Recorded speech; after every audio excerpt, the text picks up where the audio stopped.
Sadly, his wife couldn't stand to see him after that and left the man for good. Now, of course, all of this makes for pretty good fiction, right? But what if we told you that the actual story of the Joker smile comes from real life, famously known as the Glasgow smile, and popularized by one of the greatest villains of all time, is a form of torture that dates back hundreds of years ago. Let's go back to Scotland's Industrial Revolution, which took place between 1830 to 1880. With the establishment of tons of new factories, farmers, and other displaced citizens from the nearby areas that started moving to Glasgow for jobs and a better lifestyle. However, because Glasgow was a small city and just didn't have the infrastructure or resources to be able to handle such a large influx of people, the city was plagued with food shortages, diseases, malnutrition, and of course, crime rates that were increasing every single day. All of this resulted in a number of gangs trying to take control of the city. Collectively known as the Glasgow Razor Gangs, these organizations were trying to build their own empires and bring each other down. They would resort to robberies, extortion, torture, and even murder to assert dominance, resulting in never-ending wars. And the Glasgow smile was their signature move to taunt their opponent. So, what was the Glasgow smile in real life? It was a way for these brutal gangs to send each other a message that said, "Back off, or else." So, what would happen was that the gang members would get a hold of someone from their rival gang, tie them up, and then torture them with a knife. The gang members would start cutting from one, or sometimes even both corners of the victim's mouth and go all the way up to their ears, making it look like their smile was widening, hence the name Glasgow Smile. And as the victim screamed in pain, the cuts only got wider and wider. The pain would last for days, and the victim would be left with permanent scars. Not very different from the ones that the Joker has. The scars would then be a mark of humiliation that the victim had to live with for the rest of their life. With the Great Depression, the Razor Gangs were able to recruit more and more people who were jobless and desperate for ways to put food on their plates. And as they grew in number, so did the violence. Soon, Glasgow was notorious for its many crimes, and of course, the city's signature smile torture that was unheard of before this. The worst part was that there was essentially no way for doctors to fix the Glasgow smile. So while gang leaders and members would be imprisoned for their crimes, the wounds that they left on their victims were there forever. The Glasgow smile then went on to be replicated in numerous cases all over the world, with one of the most famous omens being the murder of Elizabeth Short, famously known as Black Dahlia, a crime that shook the entire world. The Black Dahlia case has been covered in countless books, TV shows, and documentaries, but what most people don't know is that when Elizabeth's mutilated body was discovered in LA, she had the Glasgow smile carved onto her face. Now, the reason why officials decided not to reveal the information to the public was because it was just too cruel and brutal. In fact, her actual immediate death was because the lacerations on her face had started hemorrhaging, so you can pretty much say that the Glasgow smile is what killed the poor woman.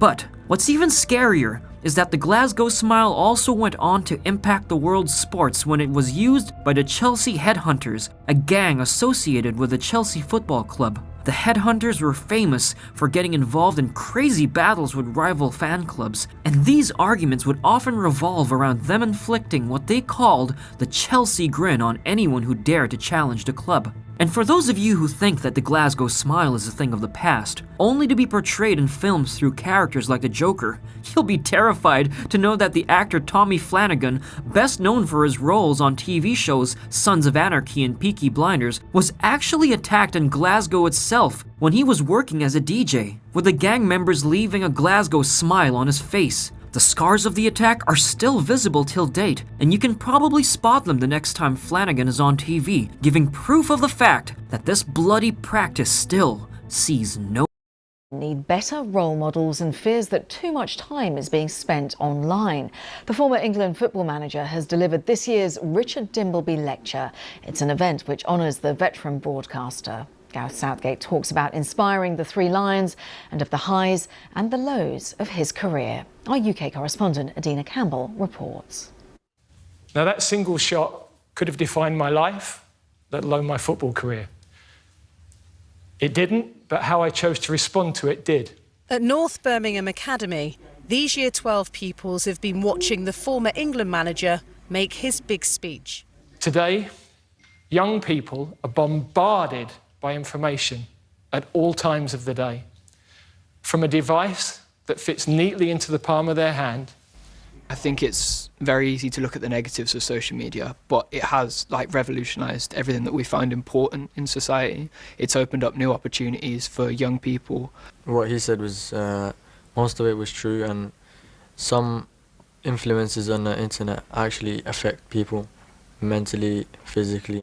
And when it comes to identity and looking after your mental health, they all agree it can be overwhelming. Young men are suffering. They're feeling isolated, they're grappling with their masculinity and with their broader place in society. Especially with men's mental health, because sometimes it's burdened or cast aside, but now with Gareth Southgate talking about addressing these things, he acts as a role model. We have to listen to how people feel, and if you don't, then people will feel very undervalued, so they need to be able to listen. And they say having positive role models isn't just about the rich and famous. You really bigged up your dad. He's been a massive influence in your life. Tell me about him and what he's done for you. He's gone through a lot at a young age. Like, growing up with no parents was really difficult for him, and like him telling me stories of how he grew up in India, then came to the UK. Senior leaders in schools are also aware they have a crucial role to play. So it's about modelling the behaviours, modelling the high expectations that we expect from our students. So being that person that's present every day, being approachable, but also holding people to account, and that includes the students. From my professional experiences, I've learnt that belief and resilience sit on three key foundations: identity, connection, and culture. The culture we create today will shape the kind of men that we inherit tomorrow. When you experience that success, you will have people that will want to celebrate with you, and then will have people that want to undermine that success. So it's a lot about filling yourself with those people who care about you, who want to celebrate your successes. So even when we think, that's not something worthy of celebrating, if someone around us says, no, that is a really good thing that you've accomplished, it's having those people around you that will say that and celebrate with you when you do accomplish big things in your lives. Adina Campbell, BBC News.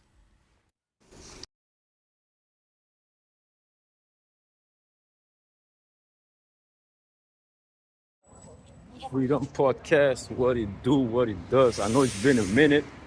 Les choses bougent. Guys, je suis présentement en Écosse, à Glasgow. Grâce au travail, on est venu voir plusieurs équipes d'intervention sur comment que eux, ils font le travail avec les jeunes. Parce qu'il y avait une grosse vague de violence ici. Grosse vague de violence armée, mais c'était pas comme chez nous à Montréal, armes à feu. Ici, c'est des couteaux. Ils n'ont pas accès à des fusils, fait qu'ils ont beaucoup de couteaux ici. Puis les jeunes étaient dans des gangs, ils formaient des gangs, faisaient des gangs rivales, se battent l'un contre l'autre. Fait que nous, on a entendu parler d'une approche qu'ils utilisaient ici pour venir médier à ce problème-là. Parce qu'ils avaient remarqué que leurs garçons, ils avaient beaucoup de problèmes d'identité. Fait qu'ils s'embarquaient dans des gangs, puis ils cherchaient à représenter une certaine identité. Bref. But, moi, cette semaine, on a rencontré tout plein d'équipes d'intervention. Puis yo, guys, je ne vais pas vous mentir, c'est un life-changing experience parce que de voir comment que les gens ici sont très bienveillants, mettre la bienveillance et le service humanitaire, le service social de l'avant. Tu comprends? Ils focusent beaucoup sur les hommes, ils focusent beaucoup sur les jeunes hommes, font des groupes, des plans pour justement donner une autre option, une autre alternative à nos jeunes. Quand j'étais sur le travail, je voyais le cause en arrière avec une collègue. C'est vraiment épanouissant et ça me recharge pour revenir et donner l'information aux jeunes avec qui que je travaille et tout. Tu sais, j'aime pas ça dire que je suis un modèle, mais je réalise que je dois accepter l'étiquette Parce que oui, je suis encore en train de travailler sur moi, mais je travaille pour devenir meilleur. Puis je dois prendre en considération qu'il y a beaucoup de jeunes hommes qui ne sont pas encore où est-ce que moi, j'aurais aimé être. Tu comprends? Fait que de les aider, de pouvoir les aider, de pouvoir mettre du temps avec eux, c'est gratifiant et c'est juste magnifique. L'information qu'on a prise, l'information qu'on prend ici, les informations qu'on a me motivent pour revenir avec des ateliers et donner plus d'informations aux jeunes. Souvent, j'essaie de lead par l'exemple. Dans le sens comme si j'ai parti ma compagnie de vêtements, compagnie de transport, celle de jouets gonflables. Mais tout ça, c'était en mettant de l'avant que je veux être un modèle, indirect ou direct. Donc, l'expérience ici à Glasgow m'a juste motivé à être un meilleur intervenant, à aider les jeunes de manière un peu plus pointilleuse et accurate, you know? Travailler sur moi, j'ai le temps d'aller au gym ici. J'ai le temps de voir la ville. Guys, c'est ça que nos jeunes, des fois, ils comprennent pas. Ils se mettent dans des gangs, ils rentrent dans des affaires, ils rentrent dans des gamiques qui vont les empêcher de pouvoir faire des expériences comme ça. L'expérience de voyager et de voir d'autres cultures, de rencontrer des personnes, de mingle avec des gens, c'est ça qui fait que tu viens à devenir une meilleure personne. Tu vois d'une autre perspective. Rencontrer des personnes ici, j'ai rencontré parce qu'il a Freedom Podcast, what it do? Comme je vous disais hier, j'ai rencontré beaucoup de personnes ici, beaucoup de personnes qui m'ont ouvert l'esprit par rapport à l'intervention, par rapport à l'approche, tu comprends? Et même aussi, j'ai rencontré du monde juste pour savoir la culture des gens ici, comment que les gens sont très easy going, ils sont très giving, tu comprends? Pendant l'excursion, on marchait, puis j'ai été demandé de quoi à un des gars. Puis le gars, il mangeait de quoi, puis il m'a juste offert. Il dit, oh, sorry, I'm eating. Do you want to taste my chicken? I'm like, yo, bro, I'm good. Tu comprends? Mais c'est juste pour que les jeunes comprennent qu'il y a beaucoup plus que le quartier où est-ce qu'on vient. Il y a beaucoup plus. Puis de se mettre dans certaines positions qui vont t'empêcher de faire ces voyages-là, ou bien de faire ces expériences de vie-là, vont juste nuire à ton épanouissement personnel. Je vais pas vous mentir, j'aurais jamais cru que le travail m'aurait envoyé dans une mission comme ça pour un apprentissage de vie comme ça. C'est quelque chose qu'on doit prendre en considération et que les jeunes doivent comprendre d'une certaine manière. Lorsque je dis que j'aime pas me considérer comme un modèle, c'est parce que je suis encore en train de travailler sur moi. Mais je réalise qu'il y a beaucoup de personnes que eux, ils n'ont pas cette chance de travailler sur eux, ils n'ont pas la manière ils savent pas comment travailler sur eux. Puis, j'ai fait le processus, donc c'est pour ça que je veux aider ces jeunes et je parle avec ces jeunes parce que des fois, je les vois et je peux me positionner dans leurs souliers, un peu comme avant. Parce que c'est vrai que l'appât du gain, les médias sociaux, ça attire. Moi, ce qui m'avait influencé beaucoup dans le temps, c'est que j'écoutais de la musique, j'écoutais beaucoup de musique. Je regardais les gars, je voulais avoir des choses, tu comprends, j'avais une ambition. Puis c'est bon d'avoir de l'ambition parce que comme ça va te motiver, mais il faut que tu mettes cette énergie-là, puis cette drive-là dans le positif. Le plus qu'on peut faire de positif, le plus qu'on peut apprendre, le plus qu'on se met dans des positions pour nous faire gagner, le plus qu'on va en tirer. Puis ce que je remarque ici, c'est que les gens, l'infrastructure, la société est bienveillante, travaille en unisson pour que les jeunes ne soient pas dans cette impasse-là. Parce que, à ce qui paraît ici, c'était vraiment un gros fléau. Gros fléau, ben, c'est l'est, mais beaucoup moins. Il y a moins de gangs comme ça. Il y a beaucoup moins de victimes qui rentrent à l'hôpital. Mais c'est parce qu'ils ont travaillé sur le renforcement positif. À la place de prendre les jeunes et de les envoyer juste en prison ou bien en centre, c'est qu'ils travaillent sur l'environnement du jeune. Ils travaillent sur qu'est-ce qui peut influencer le jeune dans son entourage. Fait que nous, à Montréal ou bien au Canada, c'est qu'on est beaucoup sur la répression. Mais je trouve que d'arriver puis de faire le travail de conditionnement pour changer, peut-être pas l'environnement, mais changer les actions, l'attitude. Lorsque tu changes ton attitude, sorry about that. So guys, comme je disais, lorsque tu changes ton attitude, tu vas changer tes habitudes. Ben c'est impossible que, surtout quand tu le fais pour le positif, c'est impossible que tu en tires du négatif, tu comprends? Tu es supposé être dans l'épanouissement, mais il faut que tu puisses comprendre que ça doit commencer par le changement d'attitude. Tu comprends? Il faut que tu te mettes en mode où est-ce que tu veux changer, tu veux vouloir le changement. Puis c'est lorsque tu vas comprendre que tu dois changer, qu'il y a quelque chose qui doit changer, qu'est-ce qui doit changer dans ta vie, comme qu'est-ce qui est négatif et quoi que ce soit, tu vas commencer à voir le changement. Des fois, ouais, tu dois commencer par ton groupe d'amis. Si tu vois que tu as un groupe d'amis qui est un peu négatif, qui est pas positif pour toi, dans les actions qu'ils prennent, ben, il faut que tu arrives à te dissocier, il faut que tu arrives à te reculer, il faut que tu arrives à te pousser de là. Tu sais, c'est dur parce que les gars sont jeunes. Puis la pression des pairs est importante, comme c'est tes amis pour de vrai. Fait que des fois, c'est d'être celui qui est capable de dire à son groupe d'amis, « Yo guys, il faut qu'on change. Il faut qu'on arrête de faire de la délinquance. Il faut qu'on arrête de fumer du buzz. Ben, il faut qu'on arrête d'essayer de vendre de la drogue, whatever. » C'est quand tu as un groupe, un cercle d'amis qui est positif puis qui renforce les caractères. So, comme je disais, lorsque tu as un groupe d'amis qui est capable de changer pour le positif puis qui renforce ces caractères positifs-là, c'est sûr que il va y avoir du bon qui va en découler. Que ce soit des expériences, que ce soit des rencontres. Le positif amène le positif, you know. Puis, l'affaire que j'ai remarqué quand j'étais là-bas à Glasgow, c'est beaucoup la similitude avec les quartiers d'ici. C'est comme les quartiers qui avaient l'air défavorisés, qu'on peut rappeler les HLM de là-bas ou quoi que ce soit. On peut ressentir une énergie, puis ça, c'est une énergie on dirait, qui est comme partout. L'ambition, l'énergie du struggle, mais comme tu vois qu'il y a des gars qui they want to make it out. Puis ce qui est plate, c'est que les plus vieux dans ces quartiers-là font un peu comme les plus vieux d'ici. Ça leur soumet, c'est des choses qui perdurent dans le temps. Ils vont prendre des jeunes comme je te dis, il y a un des intervenants avec qui j'étais lui a commencé à vendre de la drogue à 8 ans. À 8 ans, ils l'ont sollicité pour qu'il transporte. Ensuite, vers 12 ans, il pouvait vendre. 15, 16, 17. Là, maintenant, il y avait une petite équipe qui roulait en dessous de lui.